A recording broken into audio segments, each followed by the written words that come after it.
ये बात विश्वास करनी पड़ेगी। मैं देखता हूं कथा सुनते सुनते हमारे नेत्र सजल हो जाते हैं। क्यों? कथा ही तो है बस। क्यों सजल हो गए आपके नेत्र?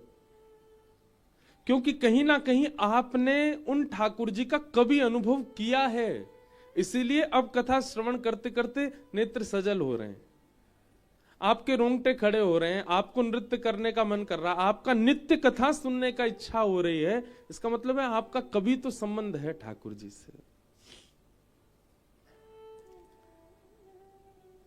भगवान ने परीक्षित की रक्षा की। वही परीक्षित बालक राज्य गद्दी पर बैठे, पांडव स्वर्गारोहण को चले गए, बड़े हुए परीक्षित, उनका ब्याह हुआ, जन्मेजय आदि पुत्र हुए। एक दिन परीक्षित भ्रमण कर रहे थे, तब उनको कलयुग मिला। कलयुग क्या कर रहा था? वृषभ के पैर काट रहा था। वृषभ यानी धर्म, वृषभ यानी बैल, उसी को धर्म स्वरूप माना गया। धर्म के 4 चरण होते हैं, सत्य, दान, दया और पवित्रता। आपके अंदर अगर ये चारों लक्षण हैं तो आप धार्मिक हो। कौन कौन से? सत्य, दान, दया और पवित्रता। अगर ये चारों आपके भीतर नहीं है तो आप धार्मिक नहीं हो। कलयुग में धर्म का केवल एक पैर बचा है, वो है सत्य। बाकी के 3 चरण कट चुके हैं कलयुग में। दान, दया और पवित्रता ये हम में है नहीं, केवल इसका आडंबर कर रहे हैं हम। कलयुग उसको भी काट रहा है, सत्य को, और धीरे धीरे कट ही रहा है। सत्य भी नष्ट होता जा रहा है संसार से।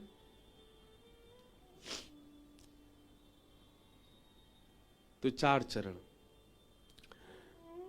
कलयुग को जैसे देखा तो तलवार लेकर के भागे उसको मारने के लिए, लेकिन कलयुग ने शरण ग्रहण की और कहा महाराज मुझे मत मारो, आप मुझे कुछ स्थान दे दो, मैं वहीं रहूंगा। तब 4 स्थान प्रदान किए। द्यूतम पानम स्त्रियः सूना, जुआ में, मदिरा पान भक्ष भक्ष सेवन में, पर स्त्री पर पुरुष गमन में और हिंसा में। इन 4 जगह कलयुग का निवास। पुनश्च याचमानाय जात रूप मदात प्रभो, पुनः याचना की कलयुग ने कि एक स्थान और दो, तो 5वां स्थान अनीति से कमाया गया धन। कितने आश्चर्य की बात है, इन 5 के अलावा 6वां स्थान नहीं कलयुग के पास। आज भी, इस वक्त भी कलयुग केवल 5 स्थान पर ही है, लेकिन फिर भी उसका हमारे ऊपर असर है। इसका मतलब क्या है? इन 5 स्थानों पर कभी ना कभी हमारा जाना हुआ है। द्यूतम जुआ, पानम मदिरा पान, भक्ष भक्ष सेवन, पर स्त्री पर पुरुष संग और हिंसा, और 5वां स्थान बिना मेहनत के कमाया गया धन। 6वां स्थान नहीं है कलयुग के पास। केवल इन 5 कमरों से पूरे विश्व को ऑपरेट कर रहा है कलयुग, और सब उसके चंगुल में है। इसका मतलब हम सबने कभी ना कभी तो आस्वादन किया है कलयुग का। 5 स्थान दे दिए। राजा परीक्षित ने कहा अब तुम इन 5 स्थानों में ही रहना, मैं थोड़ा सूक्ष्म में कथा आगे बढ़ा रहा हूं। राजा परीक्षित आज आखेट को वन में गए। वन में शमिक ऋषि के आश्रम गए, वहां जल की याचना की, पर शमिक ऋषि त्राटक समाधि में बैठे थे। त्राटक समाधि कैसी होती है कि व्यक्ति जीवित है पर उसकी श्वास नहीं चलती, उसकी नाड़ी नहीं चलती, उसकी धड़कन नहीं अनुभव होती, और वो जीवित होता है। उस त्राटक समाधि में शमिक ऋषि बैठे थे। राजा परीक्षित ने कहा आपके द्वार पर चक्रवर्ती सम्राट आया है, जलपान तो कराइए। लेकिन त्राटक समाधि में होने के कारण शमिक ऋषि ने कोई प्रत्युत्तर नहीं दिया।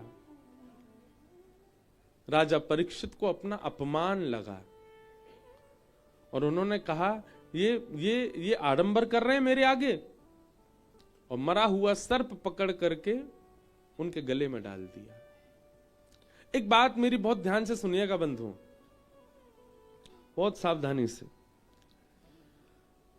कलयुग जब जीवन में आक्रमण करता है ना, हमारी मस्तिष्क में, हमारे मन में जब कलयुग आ जाता है घनघोर रूप से, तो सबसे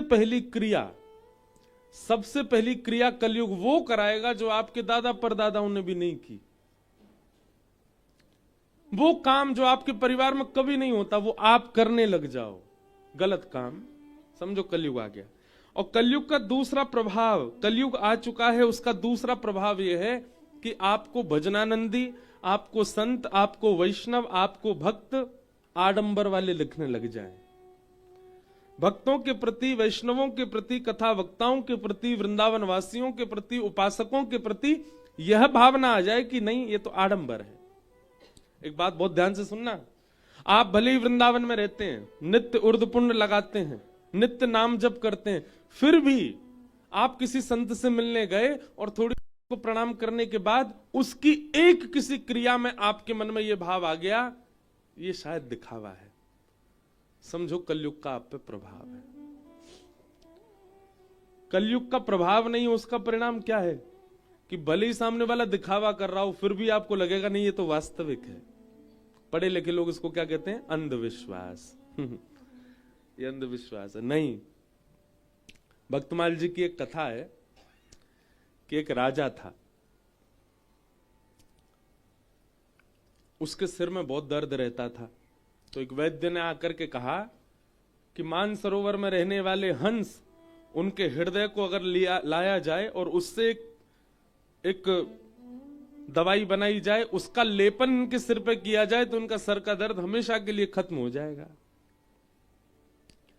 राजा ने सैनिकों को आज्ञा की, जाओ मानसरोवर से हंस पकड़ के लाओ। सैनिक सब पहुंच गए मानसरोवर, लेकिन सैनिकों की वेशभूषा देख करके हंस उनके हाथ आए नहीं, दूर ही दूर रहे। 3-4 दिन तक सब सैनिक वहीं पड़े रहे, हंस हाथ नहीं आए। एक दिन उन सैनिकों ने देखा कि कुछ संत वहां पर आए और वे अपने हाथों से दाना चुगा रहे थे और हंस उनके हाथ से दाना ले रहे। सैनिक जैसे आगे बढ़े तो हंस सारे भाग गए। तो सैनिकों ने सोचा कि भाई हमारी वेशभूषा से भाग रहे हैं, हम भी अगर संत बन के आ जाएं तो शायद हमारे हाथ से भी कुछ पाएं, और जब ये पाएंगे तो हम इनको पकड़ लेंगे। तो हंसों का स्वभाव क्या था? संतों का सम्मान करते थे। ये सभी सैनिक संतों का रूप धारण करके गए और हाथ में दाना लेकर के हंसों को खिलाने गए। तो भक्तमाल जी में वर्णन है कि वे सब हंस जानते थे कि ये वही सैनिक हैं, लेकिन संत वेश में आए हैं। संत वेश में आए हैं, अगर हम इनके पास नहीं गए तो भेष का अपराध बनेगा।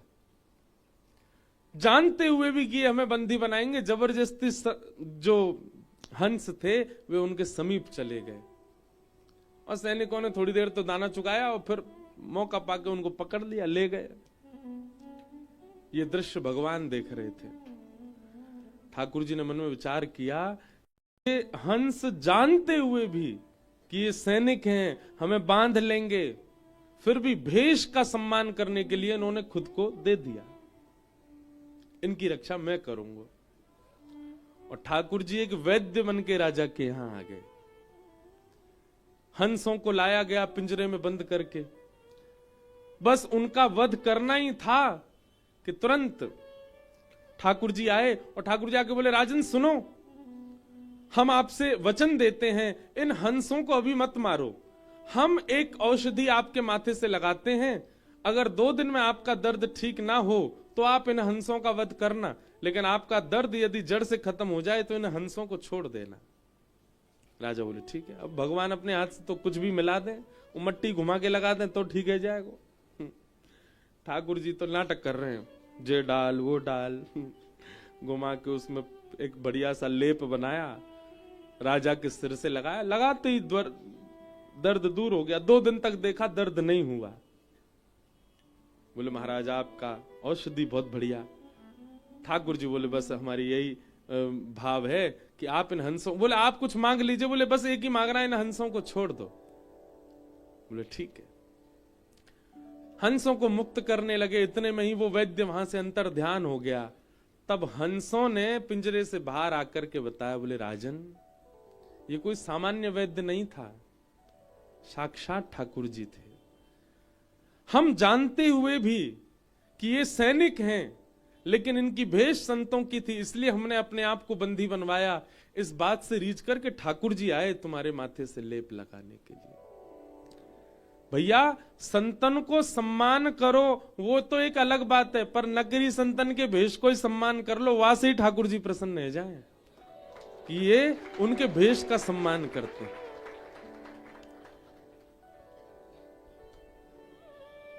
कलयुग यदि जीवन में आ जाएगा ना बंधुओं, बहुत सावधानी से सुनिएगा, हमारी भक्ति में सबसे ज्यादा बाधा यदि कोई है तो वो एक ही है, और वो है वैष्णव अपराध। और ये हम सबसे बनता है, मुझसे भी बन जाता है। वैष्णव अपराध हमारे जीवन में यदि बन रहा है, वो बार बार बन रहा है, तो इसका मतलब है कि आपके ऊपर कलयुग का प्रभाव है। आपको एक साधक को देख करके भी, एक भजनानंदी को देख करके भी आपके मन में यह भावना आती है कि कहीं ना कहीं ये थोड़ा बहुत तो आडंबर है। ये वैष्णव अपराध है, और ये कलयुग आपके ऊपर आ चुका है, इस बात का प्रमाण है। आप बिहारी जी गए और शिकुंज बिहारी लाल जी का दर्शन करते समय तभी आपने पुजारी जी जो आगे घूम रहे थे, और उनके प्रति ऐसी भावना आ गई, जो पुजारी जी तो बस पैसा लेवे के काज डोल रहे हैं, बन गया अपराध। और ये अपराध कौन बनवाता है? कलयुग।